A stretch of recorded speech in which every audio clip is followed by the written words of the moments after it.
I'm excited to introduce someone who is a solutionary hip hop artist turned Second Amendment activist from Philly. His following began after he was featured on the cover of the Philadelphia Weekly as the Prophet of Philadelphia.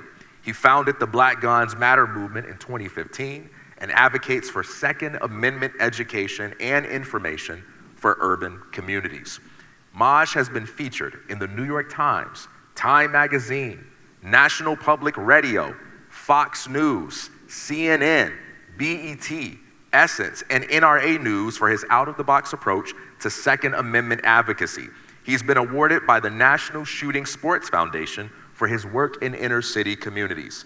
He is currently on a 50 states tour educating urban Americans on conflict resolution, Second Amendment rights, and responsibilities. Please give it up for the founder of Black Guns Matter, Maj Toure.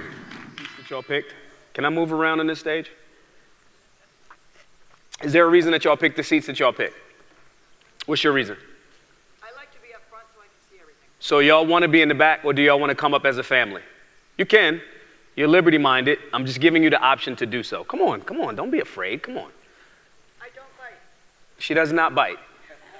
All right, this is going to be very, very organic. This is going to be very, very familial. This is going to be very, very, you guys get to interrupt me and all that other good stuff, okay? Because the thing that we have here is a need for outreach.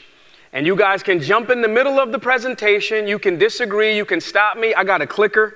I'll be able to go backwards and all that other good stuff. My job here is to help you with outreach with the freedom and liberty movement in the demographic that most of you probably don't live in. All right? So we're going to go with living the solutionary lifestyle. Last year, we came here with what the solutionary lifestyle is, that approach, and how we engage these communities. This one's going to be a little bit or a lot more specific in that regard. But again, if you disagree, you get the chance to say, I disagree. Make sense? Okay. Step one, we're going to get straight to it. Identify the problem. This is going to be so absurdly simple that y'all are going to get upset with me because it's that simple. It's not complex. Identify the problem.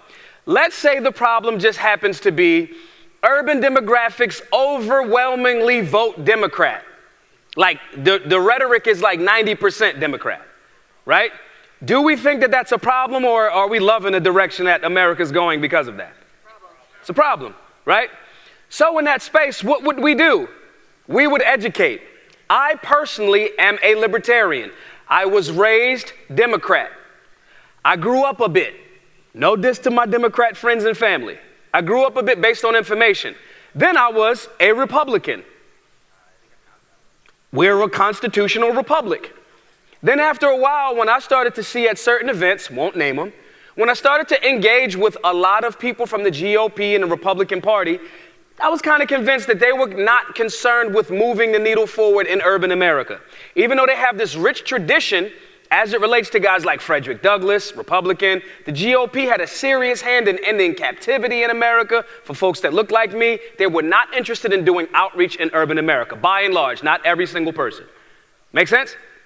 So then, now I'm like, okay, let's see what this liberty thing about. This is the natural evolution of someone learning a particular thing. So, how did I get there? I had a good buddy of mine named Mike Heiss from the Mises Caucus, right? The caucus that actually runs the Libertarian Party now, third largest political party in America. He actually convinced me that my ideas based on my already study, he's like, bro, you're already a libertarian. How many people in this room have said a lot of Democrats are GOP or libertarians and they just don't know it? The difference is we actually had dialogued about these things. So questions that I ask self that we translate to that demographic by saying we are going to educate. That's what we do. We have the problem. We all agree with it. If you disagree, put yourself out there so we can laugh at you. If you think that demographics like urban America voting 90% Democrat is okay, this is a safe space.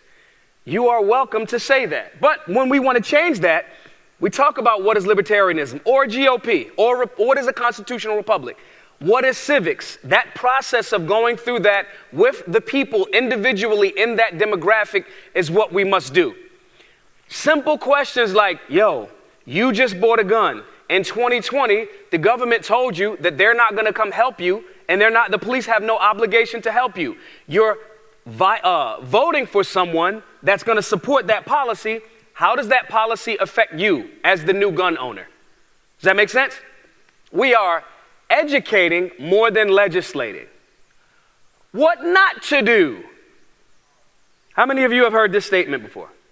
Read it out loud. Somebody, anybody. Loud though, loud. So, you're asking me to come join you and you offend me. Does that make sense to anyone in here? If I'm a trainer at the gym, right? I'm kind of ripped. Sidebar. If I'm a trainer at the gym, right? And if I see someone that is in the gym, and let's say they're morbidly obese, and I say, you fat, worthless piece of shh.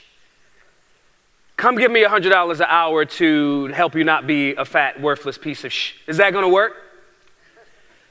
With all of the time in the last few years that certain groups have said, you guys are slaves on a Democratic plantation, has that made Democrats not be Democrats anymore? It does not work. So we have what not to do. Do not go into attack mode. These are Americans. These are Americans that our opposition to freedom has conditioned with a certain level of propaganda. That's it. You've read more books than them. Make sense? Step 2. Does anybody know what this acronym stands for? Shut the fuck up. Shut up. In that moment, shut up. Okay? You do not have the lived experience of that person. When I'm around people, today I ran into Dr. Robert Malone. I'm not going to tell Dr. Robert Malone about what I think about vaccines. I'm going to shut up and potentially ask questions. Make sense? So what is the first step? An example. This is a tough one. Everybody in here is right of center. For the most part, right? Okay. You run into a leftist that you're trying to outreach to, a fellow American that currently happens to identify as the left, Democrat. And they say, America is systemically racist. What do? Yell at them. You go into attack mode. Yell at them. Or you be quiet for a second, and let's say they give the example of, you say, well, I'm going to analyze and ask questions before offering my opinion. That's what we do. So we say, well, why do you say that? Right? And they give the example of, we talked about this in the panel earlier, they give the example of the Dred Scott decision. Does anybody in here not know the Dred Scott decision? Who does? Raise your hands. Come on, y'all. We family. Raise your hands. Who does not know about the Dred Scott decision? Okay, fewer people. The Dred Scott decision is where the United States Supreme Court, Dred Scott fought and got away from captivity, went to a free state, and then got caught again. The United States Supreme Court said, in essence, no, black people do not have rights that white people are, I'm paraphrasing, that white people are bound to respect. The United States Supreme Court said that. The 9 folks that kind of determine what the system is going to be. Is that racist? So if that system that we all align with, which was a part of a founding, was systemically racist, does that statement that extreme leftist makes, does that sound as crazy to you now? No. Now you can argue from a different perspective. Now you can listen to this person and see where they're coming from. Then you can figure out a more effective way to engage. Does this mean that we agree that every single part of America is racist? No, it doesn't. But you have an understanding of where they're coming from. And if before they even got there and you listened to what they were saying, maybe you didn't even know about the Dred Scott decision. Did you guys know that another part of gun control being racist, the racist practice of gun control, one of those same Supreme Court justices in essence said, we kind of can't let him be a human because if we identify him as a human, he can have arms. Even though the Second Amendment's supposed to be for all intact. So if I was taught just that part, not Thomas Paine, not Samuel Adams, if that's my understanding currently, I'm technically not wrong based on that perspective. But if you haven't given them the opportunity to come from behind cover and express themselves, you cannot engage and neutralize or add to the situation more effectively. Make sense? Who disagrees with me? Identify yourself so I can actively neutralize you. No? Okay. What not to do? Don't be a goofy. It's the same thing in reverse. Don't be goofy. Do not offer your opinion before understanding or analyzing their position. We get it. You're right. You've read books. You're going to mention Thomas Sowell. I get it. I get it. And if you brought Thomas Sowell to me, I would match you with Walter Williams. Okay? He's a Philly dude too, by the way. My point here is, when you offer that opinion, even if you disagree with their perspective, when you offer that opinion, before you hear where they're coming from, you cannot have an effective position to counter it. Even if the counter is not adversarial, which it should not be. If someone brings up the Dred Scott decision in the Supreme Court, I'm going to hit them. If that's their angle, I'm definitely going to hit them with Thomas Paine. I'm going to go, I tweeted it a couple of weeks ago. I'm going to name all of the founders that were not intellectually inconsistent and did not own humans during a time where it was socially acceptable. You see the effective counter there? We are here to build bridges because we all agree that we're trying to do outreach in the communities that are not currently here. Make sense? How many black people in here? 1, he identifies as black. 2, Tasha's back there. 3, those are rookie numbers. Larry's here, right? The black community is by and large not supporting the liberty movement, not because we disagree, but because we, as the liberty, conservative, whatever you identify yourself as, right? We do horrible outreach. We want to be right. You get nothing for being right. And to the point that was just made, if they're talking about the Dred Scott decision, they have a leg to stand on. They're Americans that we're trying to convince to our side with information. So if you jump out there and offer your opinion before understanding or analyzing the position, you're being a goofy. Let's move on. Step 3, be solutionary. You guys know I own this word. Like I own the term. Yeah, intellectual property. Yeah, high five. Right? Be solutionary. These are my friends.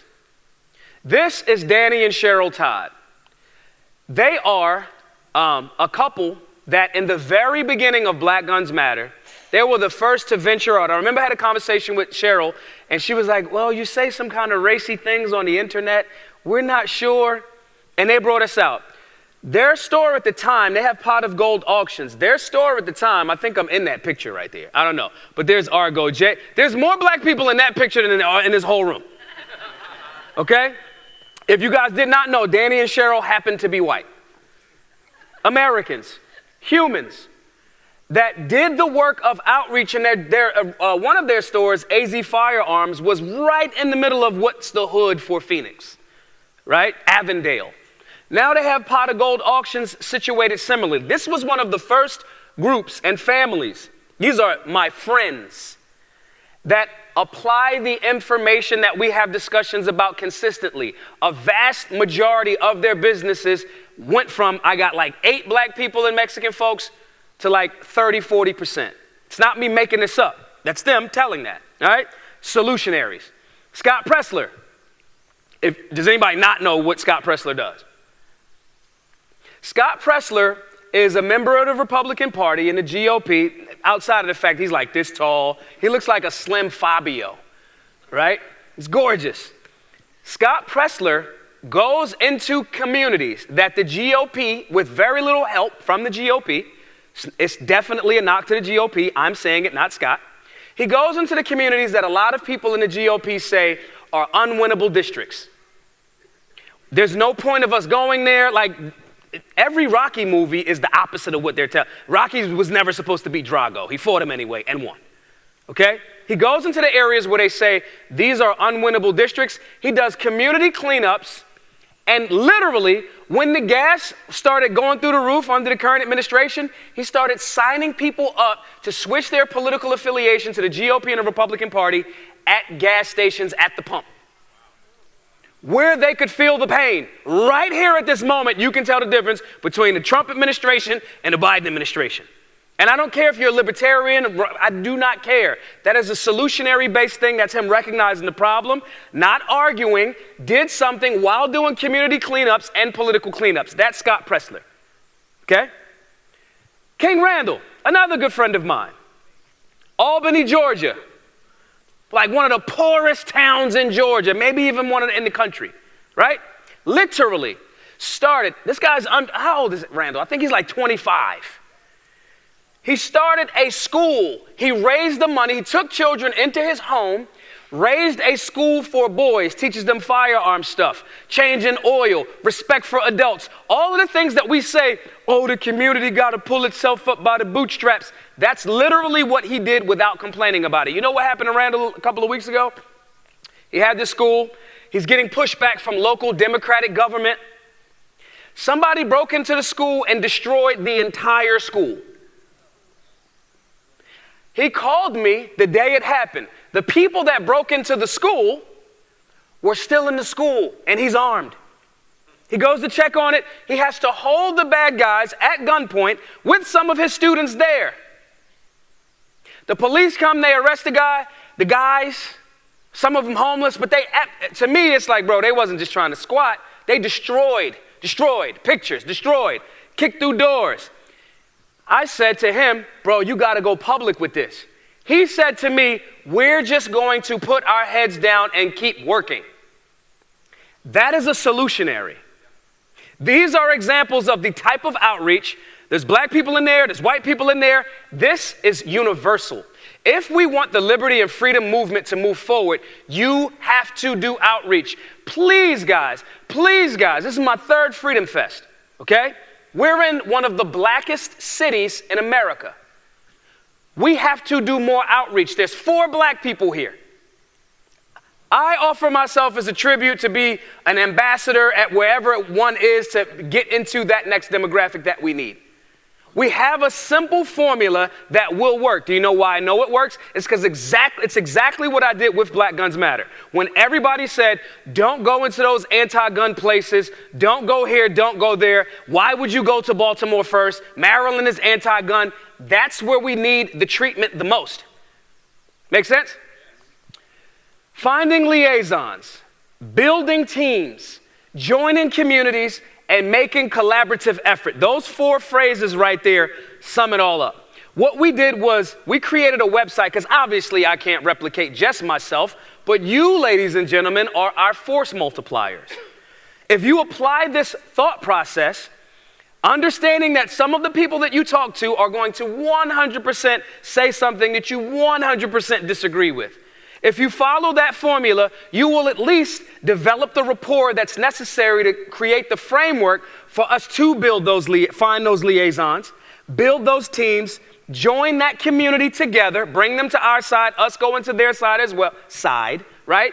And make a collaborative effort. Because I cannot be replicated, because you all can't be replicated, we created a website that does exactly that. We get smart people in their respected lanes to just create content, to just talk about the things. I can teach people about firearms, but okay, what if the person can't afford the firearm? We need to have somebody talking about financial empowerment, practical steps that they can do to get a stronger finance, because I guarantee you, for those of y'all that don't shoot yet, and you will shoot, after a while, it's gonna be one of the brokest times of your life. Guns are expensive and they're addictive. Okay? But when that happens, if you have a financial component where we can link up with everyone, that's how we traverse and get from one side to the other side to people working together. So guys, please make sure you check out solutionaryuniversity.org. Check out the website. There will be free stuff on there, paywall stuff, all of that other good stuff, okay? Guys, I'm going to leave you with this. America could not be here the way that we're used to it being. I want y'all to understand that. The direction that this nation will go A large part of that, it will be contingent upon your efforts to do outreach. Not this, oh, if they want the information, they can come get it. Man, it's like pretty beautiful women don't need to come to you, dude. Right? There is a way that we can course correct for our nation, spread the freedom and liberty movement, making the hood and America great, as well as being safe and being solutionary. My name is Maj Toure. Thank you all for your time. I appreciate you all.